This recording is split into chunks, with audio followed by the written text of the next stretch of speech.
Welcome to Moments with Marianne. I'm so delighted we're spending this time here today. We have a very inspiring show coming right up with special guest Andrew Hackett, and he's here today to share with us his book, Free from Fear, Understanding Fear's Control Over Your Life and Why Loving It Will Set You Free. Now, doesn't that sound interesting? Now, Andrew has more than 20 years of experience helping people think outside their limitations and move beyond their fears so they can accomplish amazing things in their life, business, and relationships. So let's welcome to the show, Andrew Hackett. G'day. Great to be here from Australia. Thank you so much for having me on the show. Yeah, what an honor it is to have you here and to talk about this book. My goodness, once I picked it up, I could not put it down. It is a game changer. Thank you. I'm really excited about it, and the feedback I've been getting from it has been really beautiful from people, just the impact that it's having on people's lives. Well, we know that this book is part of a series, but I have to ask you, what inspired you to write this book? This book was my first book, so I actually wrote this book a number of years ago, and I suppose it's like with anything.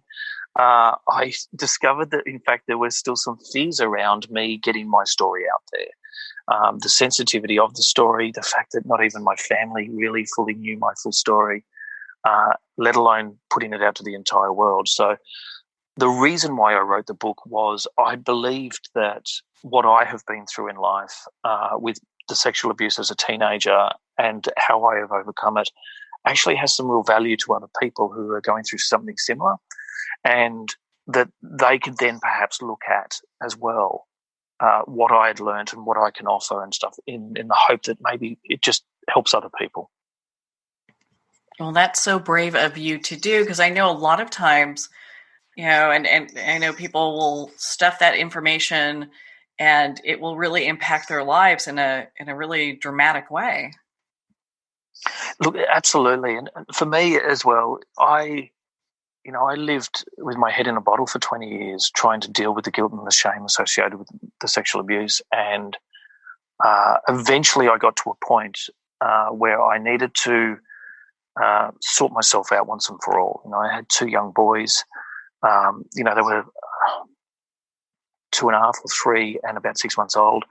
And it really started to impact me, seeing their vulnerability, which of course was only, a mirror of my own vulnerability. It was actually, I was seeing myself when I was looking at them. And I just realized that not only did I deserve a better life and I deserved to, be a better person within myself, but they certainly deserved to have a better father and a better opportunity as associated with that relationship. So that really brought me out of my sort of funky situation that I found myself in. And it helped me seek some help and get moving.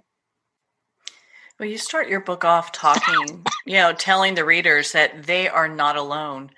And it's, I found just the beginning of your book to be so powerful. Why did you feel it was so important to start there? Because when you go through something like sexual abuse or any real trauma for that matter, the way our mind interprets it and breaks it down is we do feel very alone. We do feel like we are the only one experiencing it, and certainly the only one that is going on. And for me, I lived with that guilt and shame for 20 years because I actually thought for a large part of that time, certainly for 12 to 13 years, I didn't even know that anybody else had ever been affected by the same abuser. So that contributed to that guilt and shame, but it certainly contributed to that feeling of loneliness, that feeling like I'm the only one going through this. And more to the point, if I ever said anything, nobody would ever believe me. And I just want to get the message. It's a real core part of the message that you are not alone. Irrespective of whatever your trauma is, you are not the only person that has ever experienced that. Other people have, and other people have worked through those sorts of things before. And sometimes just reaching out and, accepting the fact that there are other things that have gone on and everything like that can help us. We can start to kind of stand with some sort of solidarity. This is where things like the Me Too movement and everything like that is, in my opinion, is so extraordinary and so important because, the repression of women, for instance, over centuries, women are starting to realise that there's actually real strength in numbers. And not only is there strength in numbers, there's real healing in numbers as well. And that's why that message of you're not alone is so important to me, and I think it's so important to be heard as well. That is a real, now I can see where that would be a very important message for people to hear that and know that, gosh, there are other people that are experiencing what I'm experiencing, and there's a light at the end of the tunnel. I'm going to be able to get through this. Yeah. Yeah. And that's important. I think everybody deserves to live a life, free of these restrictive boundaries that our mind creates over a period of time. And because on the other side of it is real beautiful freedom. And when you're there, you just want to share it with the world. You just want the whole world to be able to experience that. Yeah. So in your book, you talk about how fear is really kind of this big part. It's a big player in everyone's experience. Why is that? Okay, so there's some interesting things going on there. So first of all, there's our physical structure as a human. Fear is a big player because the way our mind operates, back from our caveman days, it's part of our evolution, is that we are actually designed to see the negative in something 80% of the time. And this is all part of our need for survival in the, living in the jungle with the lions, tigers and bears sort of perspective. The problem is now we're living in a modern society where we're not living amongst lions and tigers and bears. We don't constantly need to be on guard. Yet our mind still operates in this archaic sort of caveman-like way. So we've got that physical sort of and psychological attribution to the way fear plays out. Now, the big problem is, as I talk about, is not so much the lions and tigers and bears in our life. It's not the obvious fears. A lot of people, for instance, in Australia might have a fear of spiders and snakes because we've got some of the most poisonous in the world. But if you actually look at the statistics, spiders and snakes are not the issue in Australia. Things like stress is the issue. Things like the common, what I call the common everyday fears. We wake up in the morning and we fear: are we going to fit in? Are people going to like us? Are we going to be able to get by? Am I going to be able to feed my children? Am I going to be able to keep my job? All of these things play in this very underlying aspect in all of our thoughts, all of our feelings, and all of our choices. And what is ultimately happening is we live in this unconscious sort of space. We live, and what I mean by unconscious, I don't mean unconscious as in out cold. I mean unconscious as in not conscious. And in living in that unconscious space, that's where the ego lives, which is the fear's field shelter. And the job of the ego is to keep us disconnected. So that plays out through this process. So the ego is constantly, it's like the parrot on our shoulder talking trash in our ear. It's constantly talking trash. It's constantly putting us down. It's constantly having us judge others, all this sort of stuff, or having us worrying about all of these underlying fears. Now, the problem is, the real big issue is that it then plays out in so many different ways. And stress, for instance, is just a modern term for this low level of fight or flight state, where adrenaline is still triggered and various other things. Although we're not running away from an attacker per se, what we are is we're constantly on guard. We're constantly in this heightened state of worry and stress and sometimes even despair. And if left unchecked for a number of years, and in fact, most of the people I work with, it's been left unchecked for decades, 20 or 30 years. And it becomes not only the new norm for them and their life experience, but it actually then leads to a whole range of things like depression and anxiety disorders. And it can even lead to various other neurological or autoimmune conditions or diseases because of this state of oxidative stress that happens in the body. It's a physical thing that is created by the psychological aspects of the way we are thinking and feeling in everyday moments. So I'm trying to, through my books, to try and get this discussion happening, try and bring conscious awareness to that unconscious aspect. Because at that point, when we realize what's going on and we can actually see it for what it is, at that point, that's the exciting time, because then we can start to deal with it. How important that is. And I love how you explain that in your book, because it really breaks it down and makes it where it just makes sense when you hear this. And a lot of times think, oh, the ego's there, it's beneficial parts there to help us. But there is this real big shadow side to it as well. Yeah, very much so. And this is part of this awareness aspect.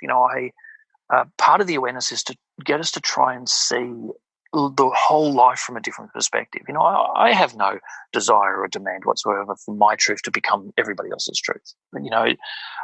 All I'm doing is offering a different perspective so that people can find their own truth. And I think in their own truth, they can find their own space, their own purpose, and their own reason for being here, so that they can really strive towards the ultimate goal, which I believe is actually us all being happy.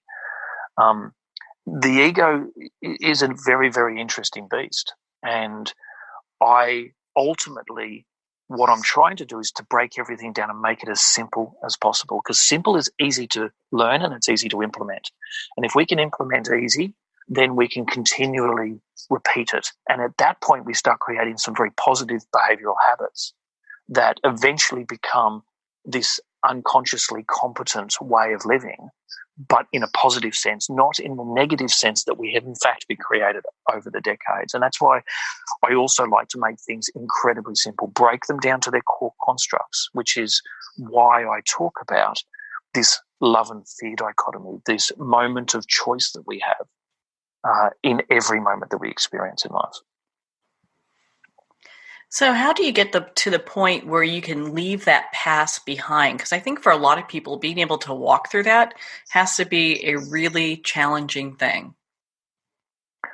Look, absolutely it is. And I say to people all the time, don't be afraid to get some professional help, whether that's through a clinical therapist, psychiatrist or psychologist, whether it's through a lifestyle coach or someone who, has just simply been through it before. Sometimes even just having the ear of a good friend that knows and trusts and loves you, it can be the absolute starting point and a very beneficial one. But going through it feels really difficult. It feels really hard, and that's mostly because of a range of things. One, we feel like we're alone, and we feel like people won't understand and accept us if we share our problems with the world. We also have created a whole range of very unconscious habits around the way we're thinking, the choices that we're making, the feelings that they produce. And to change all of that in itself, I don't say it's hard. In fact, I say it's easy. The hard bit is knowing how to do it. Once you know how to do it, everything is easy. And that's where a good repeatable process comes in. That's where finding someone who not only has been through it, but has unpacked it over 10, 15 years.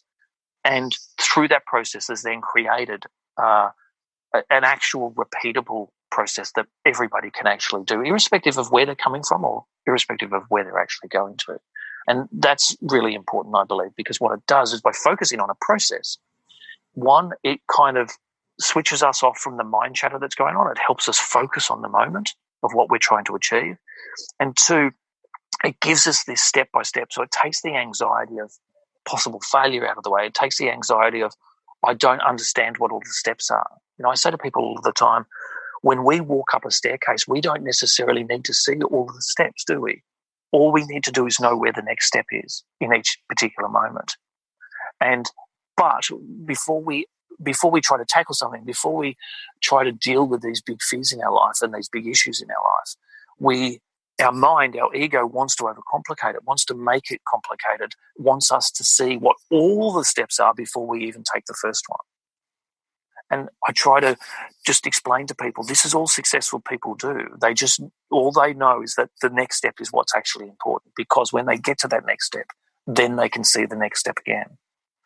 And by taking it one step at a time, we can in fact move forward in a very, very productive way and take all of that fear out of it, out of the actual process, out of actually moving forward. And I think that's ultimately what's really important. Well, how wise that is. I'm so glad that you shared that with us. When we talk about awakening, in your book, you share about your awakening. I'd love for you to share with our listeners what that was like. Yeah. I still remember my awakening and what happened. So I'd been going through a process. I'd come out of my rock bottom, was going through fixing all my issues. I'd realised that my marriage had in fact fallen apart. I had moved on from that, and then eventually I found my new partner, Michelle.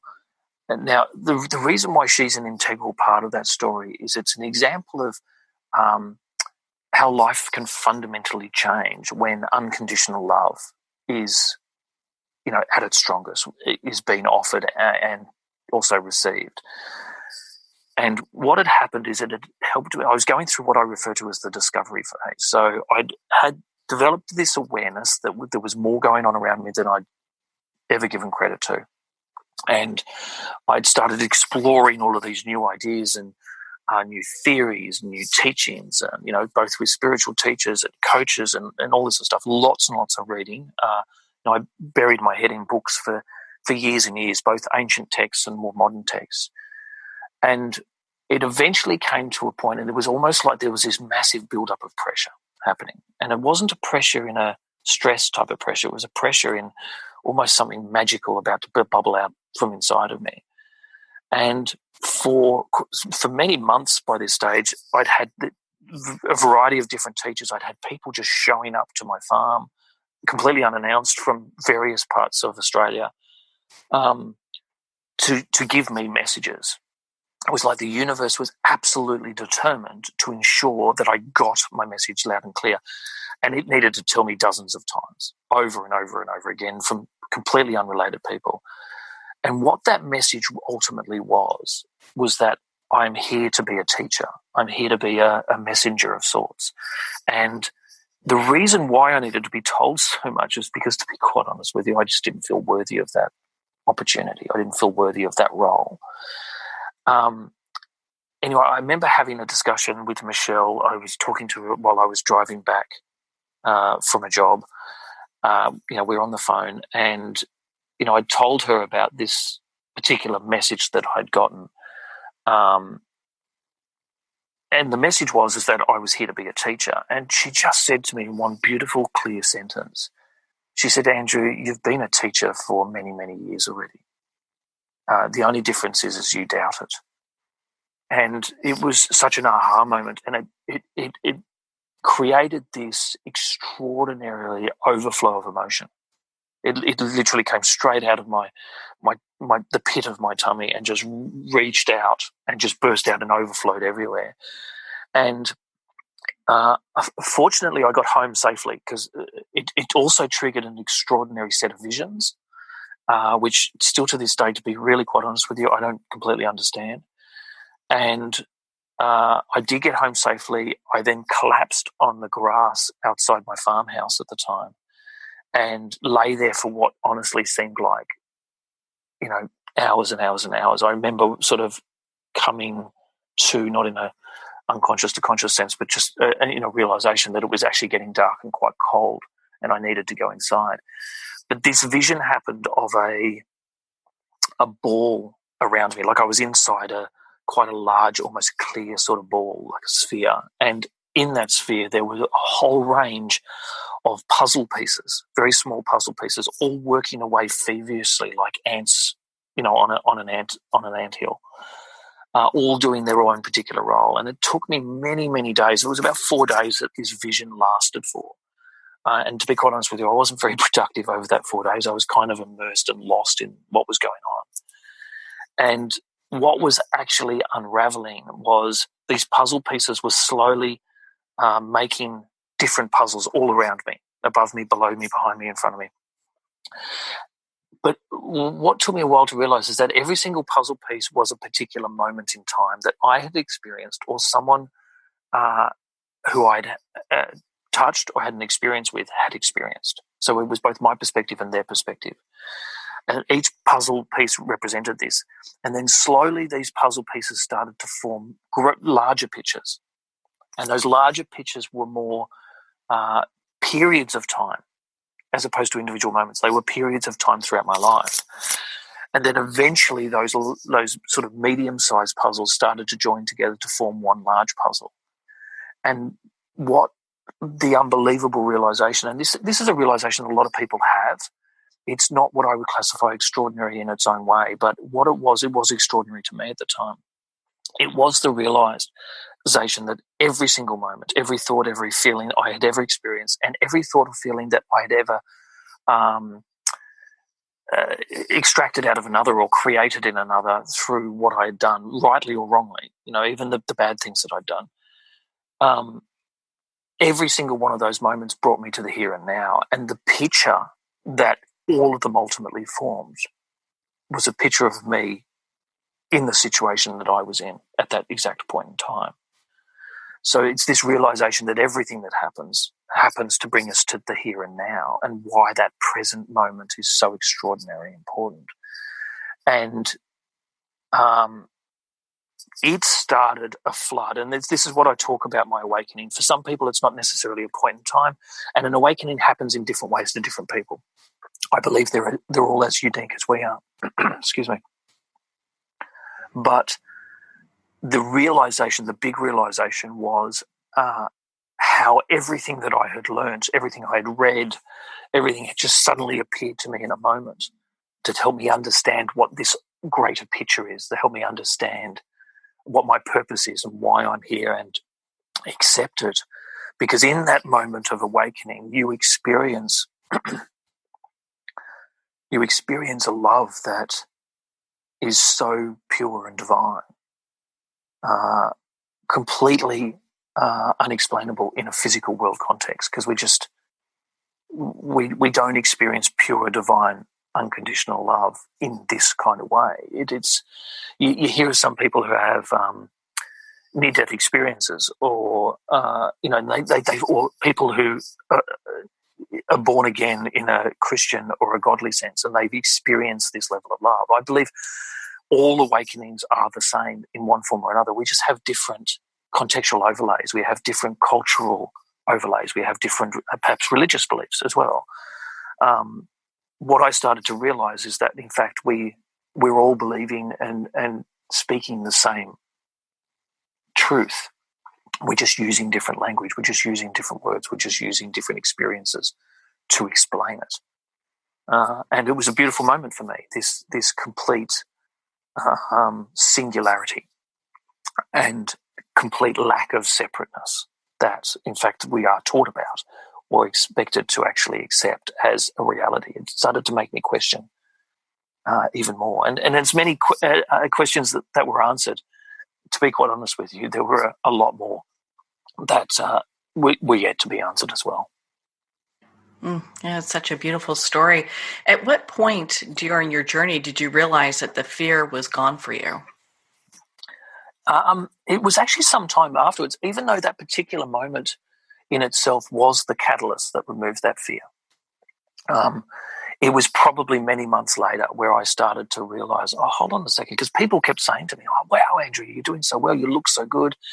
And it's just because the frowning, this constant negative state of mind had just passed, and I had no fear-based experiences anymore.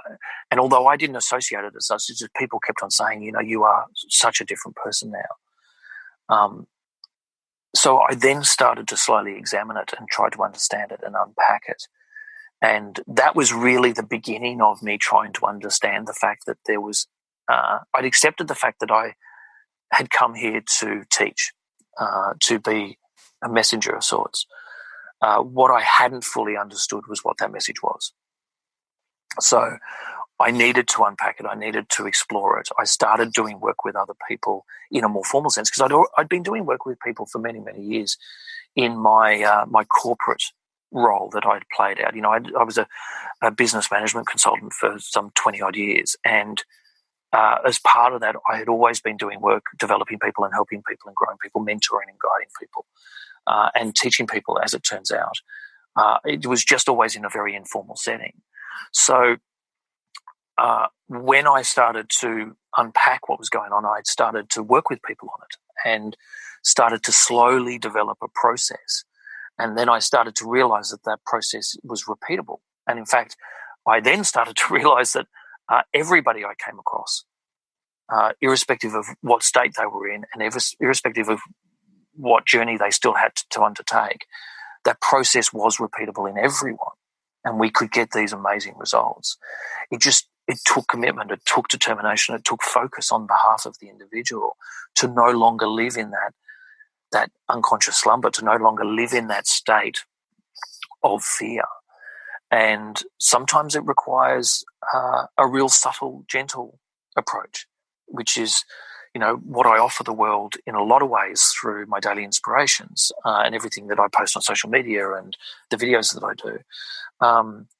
To try and just subtly change this perspective that we have, so we can start to see that there are different ways of looking at things. Sometimes it needs more direct intervention. It needs a real clear strategic process to try and get them out of where they are in. So it's different for everybody, which is also the reason why I offer different services to everybody. Some people like coaching, some people like to do it on their own space. Some people just want to, digest it over a number of years. They want to take 10 years to figure it out for themselves, and I honour them for that as well. Whereas other people want to get in there and do it a little bit in a more accelerated way, and I honour that too. So it's this realisation came about where, ultimately speaking, I started to see what was happening, and more to the point, started to see that I believe that the world really needs to see all of this, so that nobody's left behind, so that nobody is suffering as a result of their relationship with fear. So as people are working through fear and working that path, and you have kind of like the roadmap for them in the book, Free from Fear, do you ever get people kind of pushing back going, gosh, you know what, I have to live in a practical world. I can't be super woo-woo. I still have to be able to work on myself and function, but I still have to be in this world too.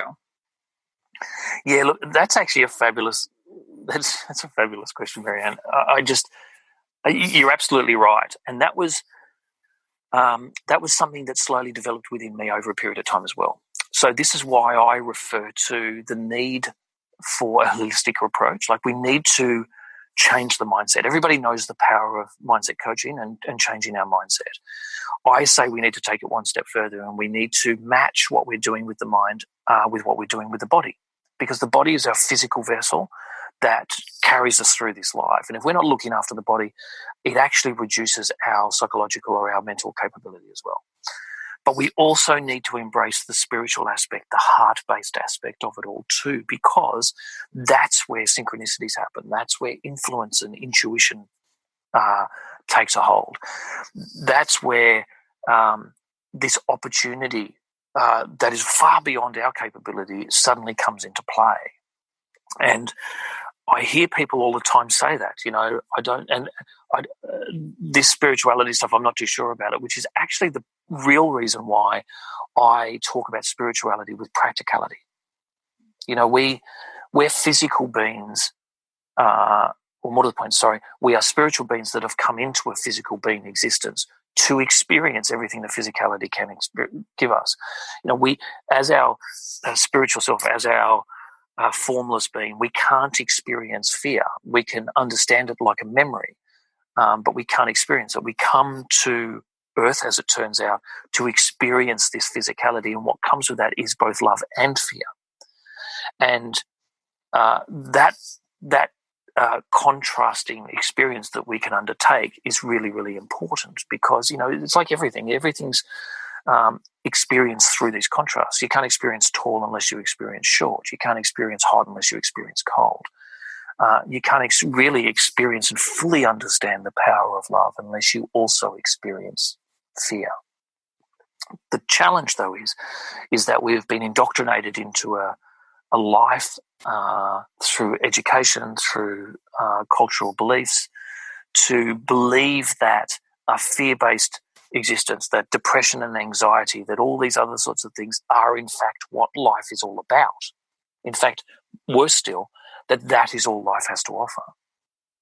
And I say to people all the time, there is more than enough evidence in every moment of every day that is in fact actually untrue.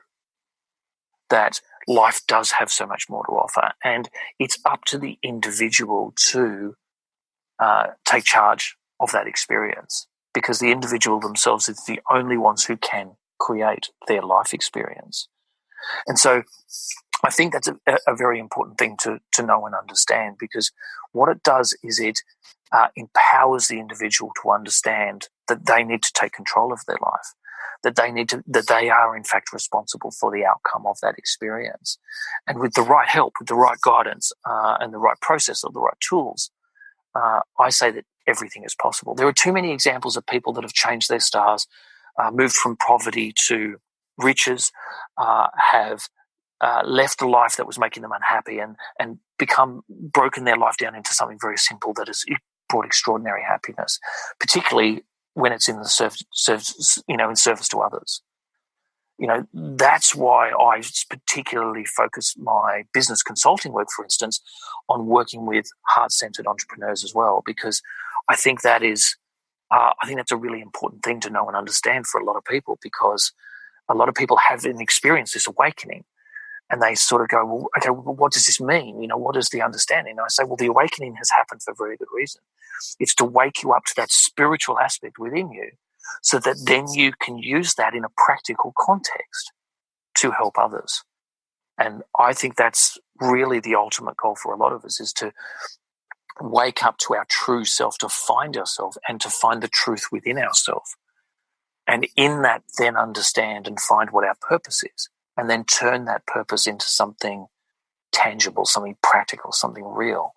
So, because I believe our purpose in the world is always about helping others, whether it's helping others find their purpose, whether it's, just by the simple act of us doing what we're doing, it actually triggers an awakening or a response in others. So then they disappear down their own path to try and find their own meaning and truth in life. These are really important things, I think, that everybody needs to know and understand over time. Yeah, without a doubt. I know that you have a podcast as well that touches on a lot of these really tough topics, and I'd love for you to share a little bit about that for our listeners.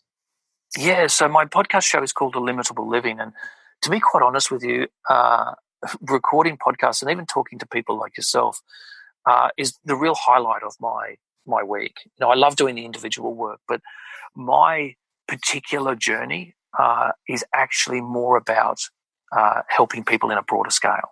So it's about me being up on stage with my events, working with groups, or just getting my message out in a broader context. And my Limitable Living show is all about having the discussions that I believe the world needs to start having.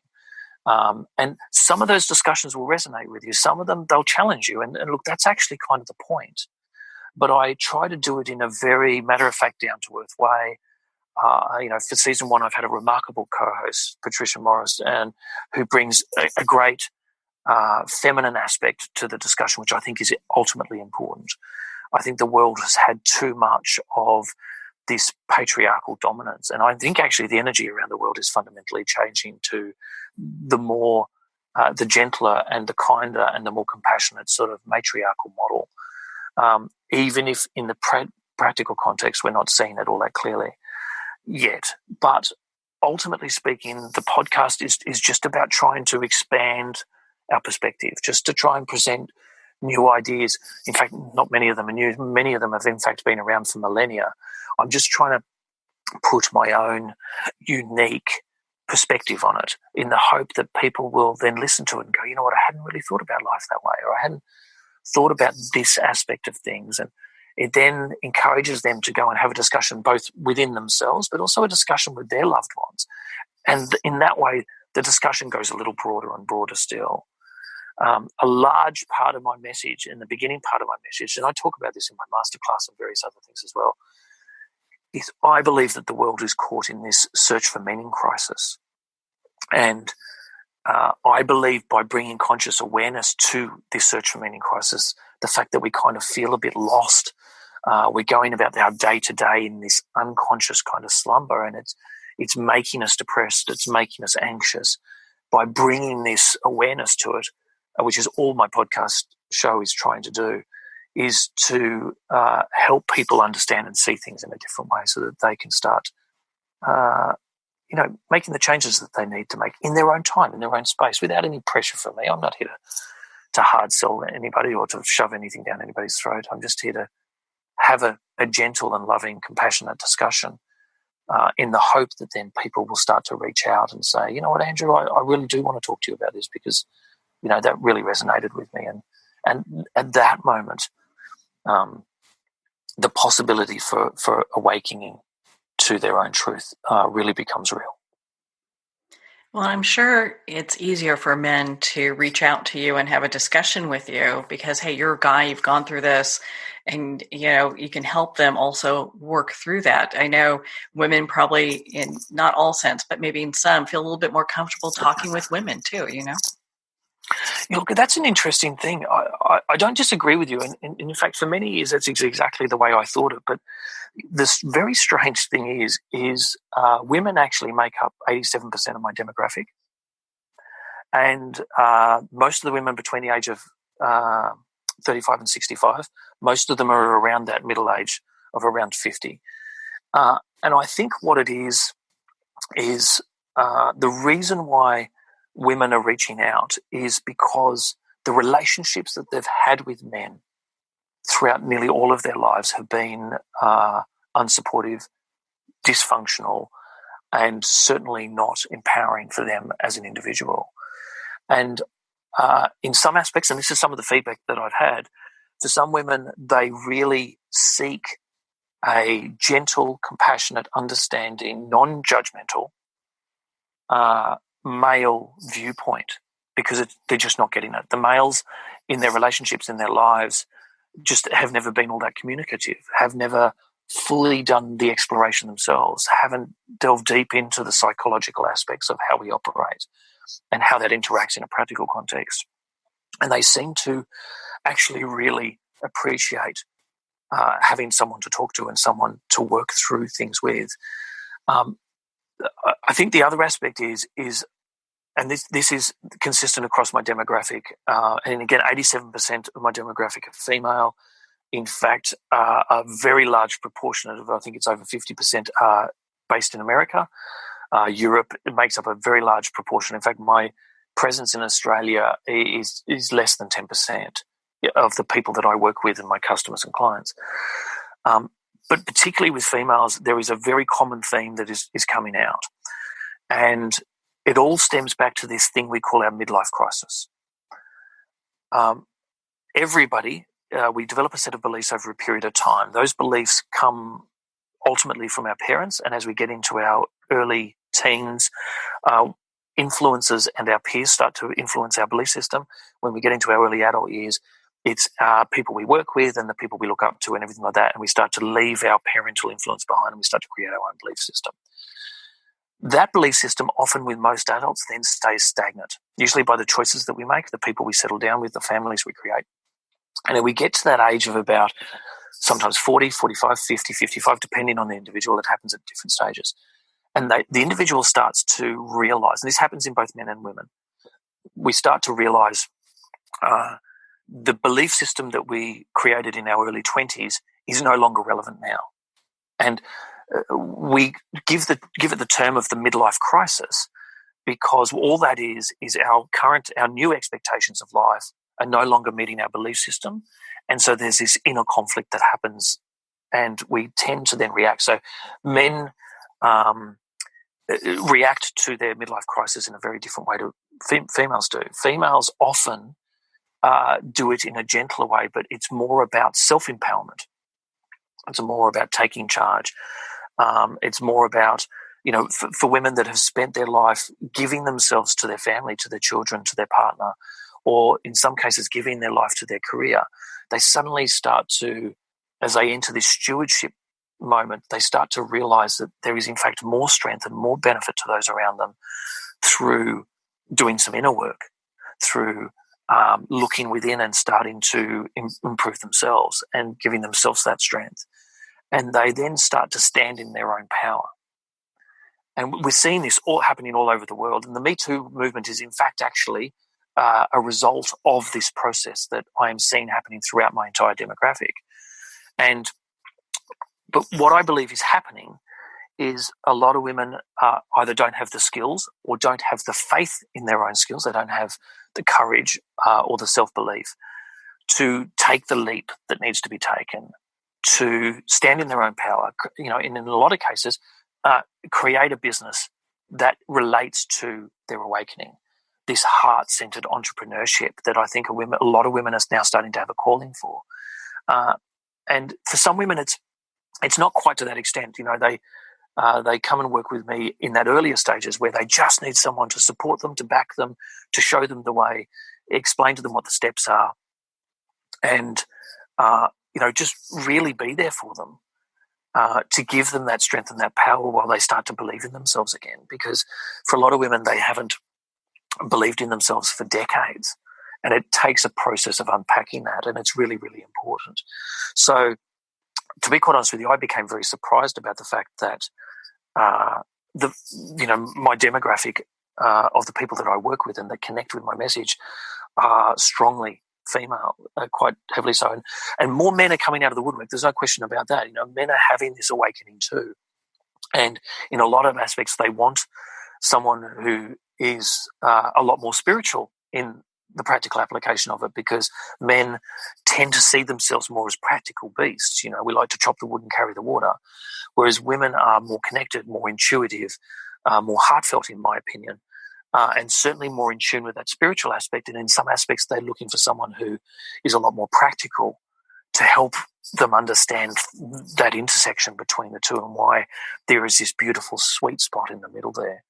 It's I find it quite fascinating, to be quite honest with you, Marianne, in regards to the way the different sexes play out, the way different people in different aspects from different cultural backgrounds also play out as well.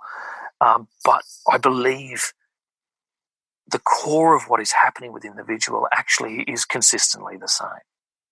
And it's all about a desire to leave behind the nonsense of the life that we've been taught to create, you know, living the life that someone else has said is the life that we should be living, and to start actually living the true self, finding our true selves. You know, I connect with some people, both male and female, who have never, ever experienced any type of unconditional love. And just that experience in itself triggers an awakening of extraordinary proportions and sets them on a path that they just never, ever, ever look back on. You know, like it's like this analogy in that movie, The Matrix, the red pill, blue pill. Once you make the choice to awaken and to allow it to unfold and surrender to that moment, you just can't look back anymore, because all you see around you is this unconscious, egoically driven madness that has not only perpetuated in your own life for far too long, but it is absolutely epidemic across everybody you come across. And I believe it's a real issue, and I believe that issue, it's time for that to be resolved. And certainly the way people are approaching my message and connecting with the work that I do, it is absolutely proving that point in my mind. My goodness, Andrew, we could talk for hours. We're going to have another discussion. I can't wait to do that. Where can our listeners connect with you and be part of your community? Oh, great question. Thank you for asking. So, you know, look, we're all on Facebook and Instagram. I do a lot of my work through Facebook only because I like the format and the way it works. So if they can, they get onto Facebook and they search Andrew Hackett Australia. They'll see a photo of me there with my book, and they can connect with me and they can message me and everything like that through that page.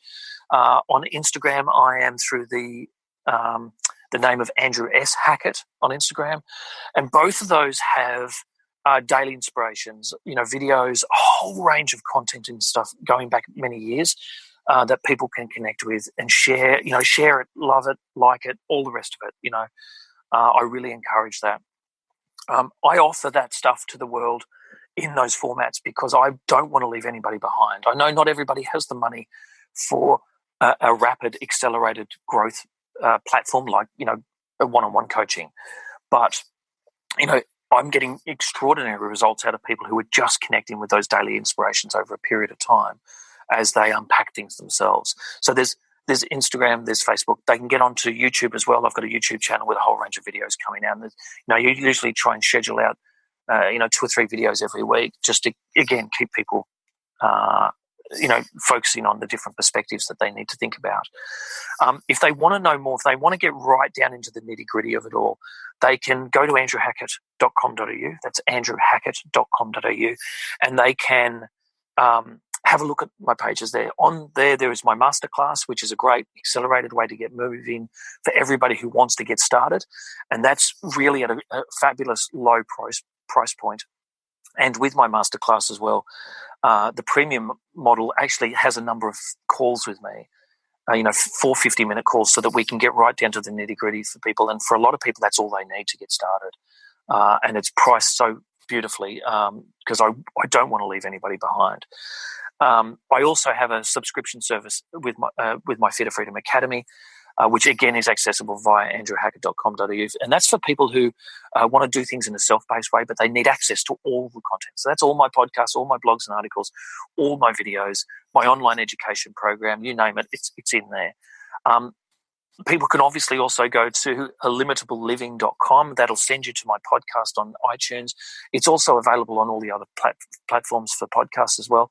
If you just want to listen to some stuff in the background and digest a different way of looking at things as well. But of course, let's not forget about the books. They can connect with me through the books. I love writing my books. I love getting messages and photographs of people that have read my books as well. And they're all available on Amazon, both in Kindle format and also in print format. Free from Fear is available in audiobook. I have not recorded the audiobooks for the Fearless series yet. That is still coming. And it's also available through all other good online bookstores as well. So thank you very much, Marianne. I appreciate you asking for that. I love connecting with people. One other thing. They can email me, of course, andrew@andrewhackett.com.au. I love getting emails from people. And I love certainly helping people, make the changes that they really need to make in their life. Well, Andrew, thank you so much for taking the time to be on the show with us here today. Thank you, Marianne. I've really thoroughly enjoyed talking with you. And you're right, we could certainly talk about this for hours and hours and hours. I'm very passionate about what I do. Well, Andrew, it's been such a pleasure to spend this time with you. You're such an inspiration. And my goodness, loved your book, Free from Fear. Again, if you'd like to connect with Andrew Hackett, you can at his website, andrewhackett.com.au. Free from Fear is available at Amazon, Barnes & Noble, and select indie retailers. If you don't see it on the shelf, ask for them to order it. Well, we're at the end of our time today. I would like to thank everyone for tuning in. You're listening to Moments with Marianne.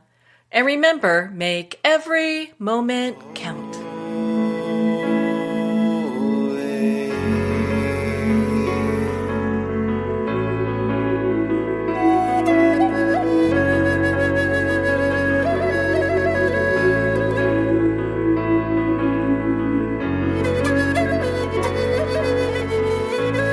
In a single moment, your life can change. Moments with Marianne is a transformative hour that covers an endless array of topics with the best of the best. Her guests are leaders in their fields, ranging from inspirational authors, top industry leaders, and business and spiritual entrepreneurs. Each guest is gifted and a true visionary. A recognized leader in her own work, and while teaching others to develop, refocus, and grow, Marianne will bring the best guest and sometimes a special surprise. Don't miss this. You never know just which moment will change your life forever. Moments with Marianne airs every Sunday, Monday, Thursday, and Friday at 8 p.m. Eastern and 5 p.m. Pacific Time. Make sure to tune in and visit momentswithmarianne.com for more information.